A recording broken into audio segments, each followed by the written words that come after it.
Welcome back to Fat Mama Physics. In this video, we are going to look at what are vector components and how to find the components of a vector. It is a very essential skill. You will definitely need it. So let's get started. So why do we need to find the components of a vector? Well, yes, we can manipulate them. It's easy to do that.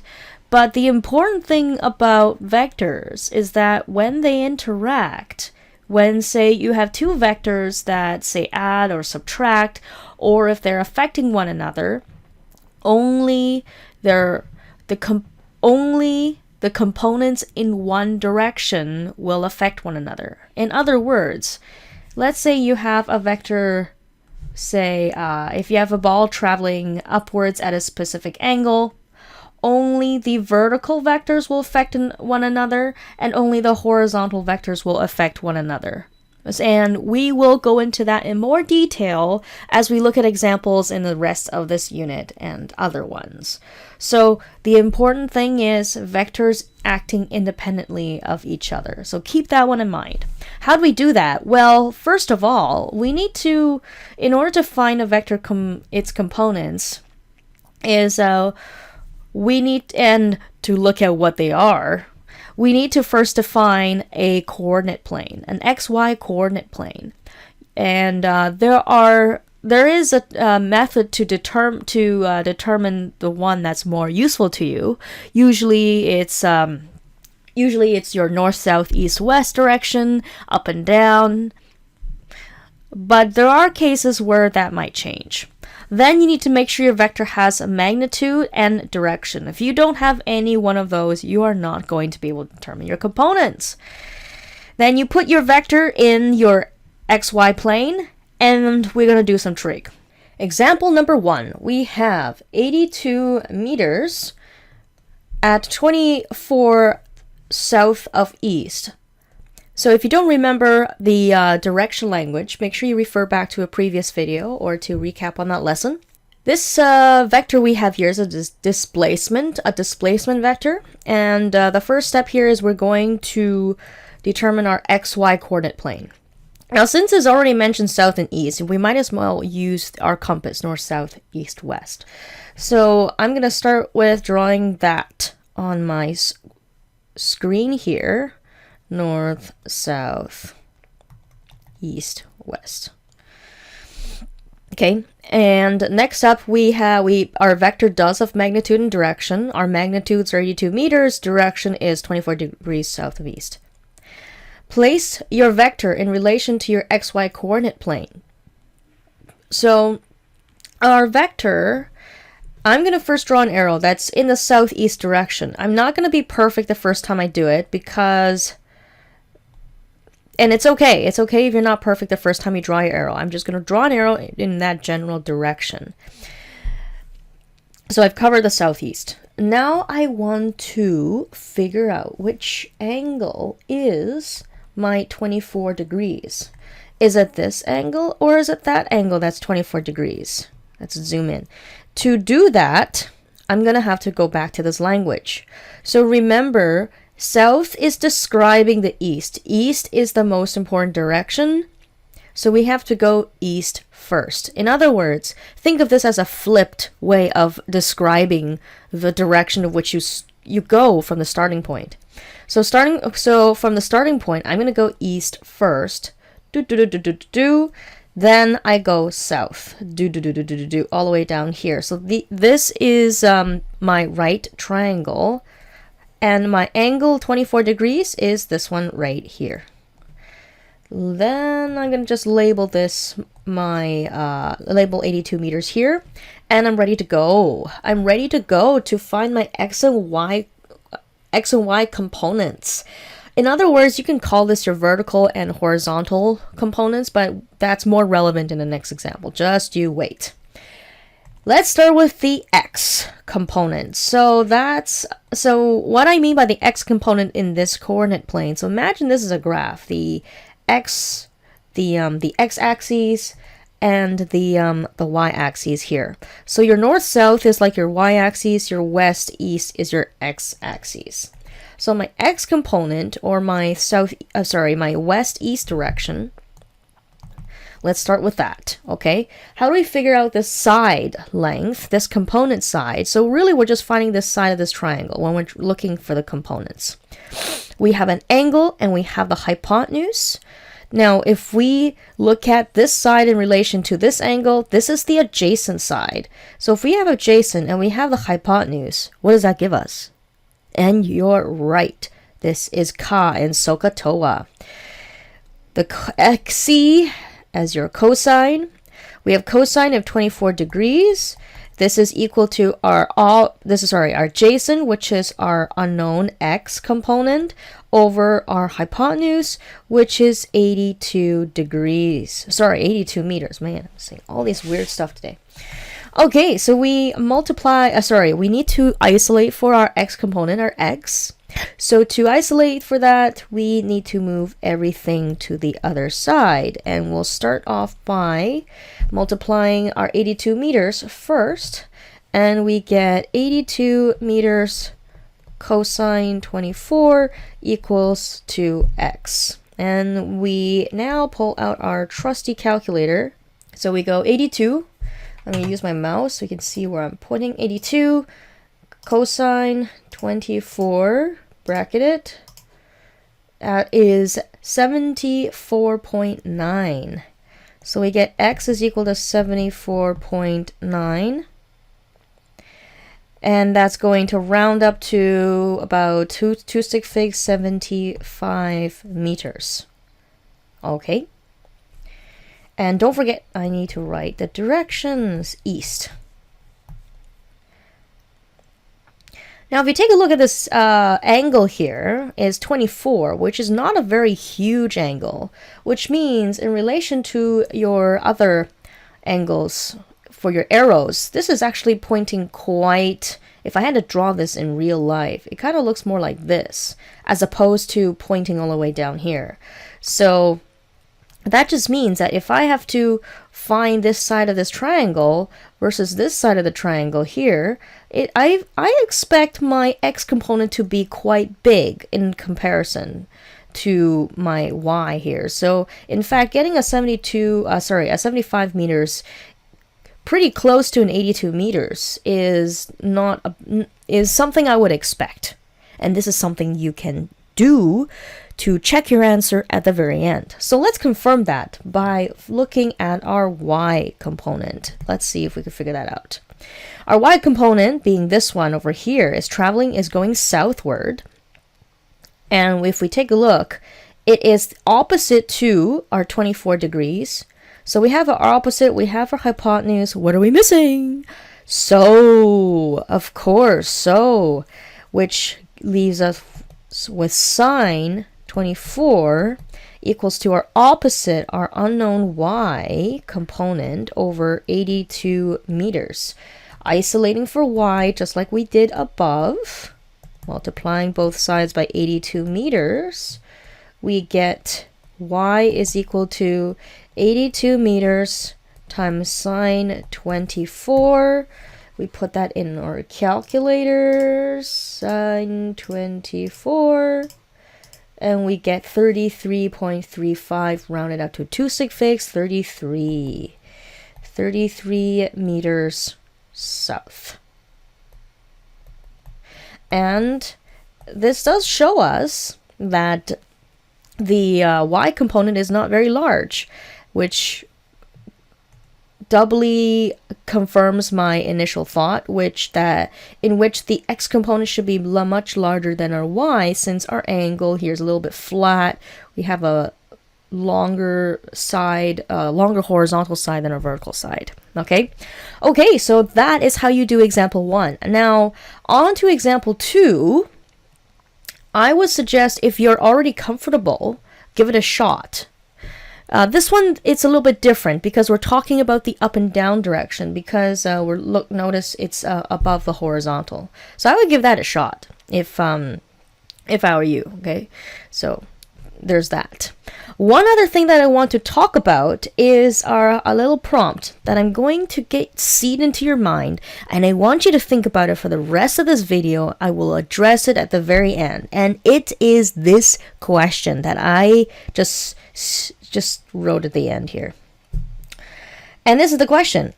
The question is, will a vector's component will it ever be larger than the magnitude of the original vector itself? So what does that mean? It means if I have a vector, okay, will there ever be a time that its x component or its y component be larger than the magnitude of the original vector itself? Okay, so will the x or the y components be larger? Could there be a chance? Could there be one possible vector that the x and y components will be larger than the original vector? So give that one a bit of thought, and I will talk about that at the very end of the video. Okay, so sorry, I took a little bit of side dip there, but something that I would like you to consider. Okay, example 2. So if you want to give this a try yourself, please pause the video and I will explain this video as I'm doing it. Okay, so here I go. Here we have 230 meters per second. This is talking about a velocity, as we have talked about, hopefully. You remember? And at 68 degrees above the horizontal. So it looks like it's some sort of thing that's being thrown at an angle, or it's traveling in midair. So what that looks like, again, we're going to start with our coordinate plane, and this time we're going to be looking at the up and down direction. So I'm going to draw my coordinate plane up and down for my y direction. Now you might have noticed that this particular vector does not specify left or right, north, south, east, west, or our second dimension. If the question does not do that, you may choose so left or right, whatnot yourself. And otherwise the question will specify it. So I'm going to just draw one to my preference. I'm going to draw one like this, okay? I'm going to draw this particular vector in which the angle is 68 degrees above the horizontal, just like that, okay? And we have the magnitude, which is 230 meters per second. So I just chose right, okay? And if you don't like right, you like left, that's fine as well, up to you. But let's get started with finding the x component. We have our x component here, and we have our y component going upwards, making our right triangle. And notice these examples are more straightforward in terms of trying to finding which angle it is. In our x component, we are going to look at what we have. We have our angle, 68 degrees, and relative to this angle, the x is adjacent. And we have the hypotenuse. Oh, hey, it's again.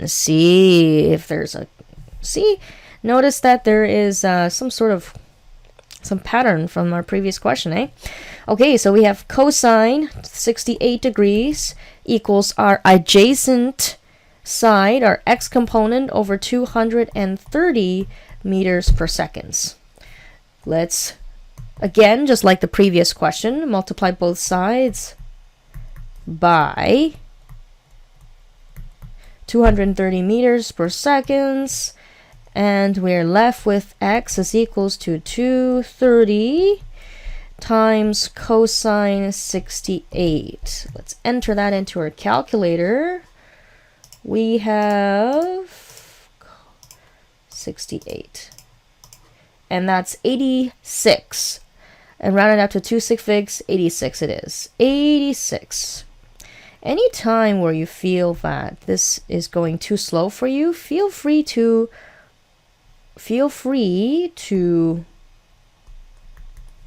put the video on fast speed. Okay. All right, so we have 86 meters per second, and I'm just going to choose right. Okay, and it's okay if it's not in the question and you just picked it arbitrarily. Now for the y. This one we can't pick it arbitrarily because it's above the horizontal. So now we have the y side. It is opposite to our angle. We have opposite. We have the hypotenuse, which is 230. And using so is our answer. So we write sine 68 is equal to our opposite side y component over 230 meters per second. And solving for y, multiplying both sides by 230, and we are left with y is equal to 230 meters per second sine of 68 degrees. Okay, so then we do this, 230 sine 68, and we are left with 213, rounded up to 210. Equals 210 meters per second up. Okay, that's important. Okay, so now let's take a look at our components that we just calculated. This is a good way for us to do a quick check whether or not they make sense. Now notice we have a 68-degree angle. That's pretty large considering we're going from all the way from 0 degrees to 90 degrees. It's kind of quite high up here. So in comparison, we would expect our x component to be a little bit shorter than our y component. So our y component should be pretty large. And in our answer, it is like so. 210 versus 86. This is definitely much larger. And so this kind of passes our kind of intuitive tests in which our answers do make sense to us. Always a good way to do problem solving is to evaluate your answer at the very end of the question. Good job, guys. We have gone through these two questions. So now it's time to try it yourself. Okay, so I would like to give you a chance to try this question yourself. And don't be scared by these units. It's just a unit. It's a vector, I tell you. Is newtons. We will learn about newtons in our next unit, in our dynamics unit. So it's just a vector, okay? Just label as a vector. Please pause the video, try this yourself. 75 newtons. Okay, I will do the solutions here on Fast Play. Here I go.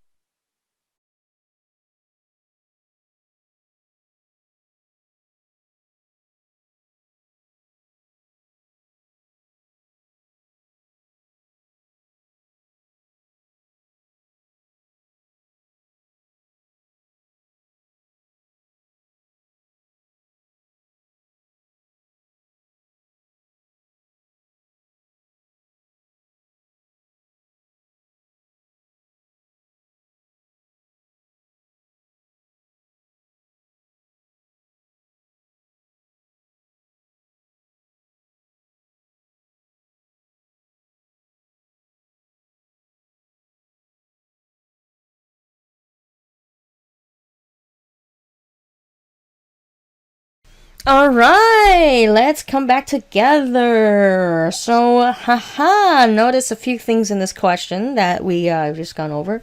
Two unique things I want you to point out. First of all is, I did switch the directions a little bit. So notice you have to use sine for the x component and the cosine for the y direction. Okay, so you do need to pay attention a little bit, okay? But, alas. The second thing I want you to notice was the thing about the 45-degree angles. Notice that you did get two very similar answers, and as you check your answer, notice that 45 degrees is exactly in between 0 and 90-degree angles. So you would expect the two sides of your triangle to be exactly the same. So don't be alarmed by that. It's just a coincidence. And also, if you have learned these unique triangles, you might know why. If you haven't, then look for that later in your math units for when you study more trig. Whew, that was a long video already. So I've changed my mind. I am going to go over this last prompt here in a separate video as a quickie for us to go for us, so we can shorten up this video and we can break it off a little bit better. Okay, so thank you for bearing with me through this video. Please check out the next video that I will talk about this problem down here, this inquiry. Hopefully you learned some skills in this video that you can use in your practice and exercises. Good luck, and Vet Mama Physics signing out.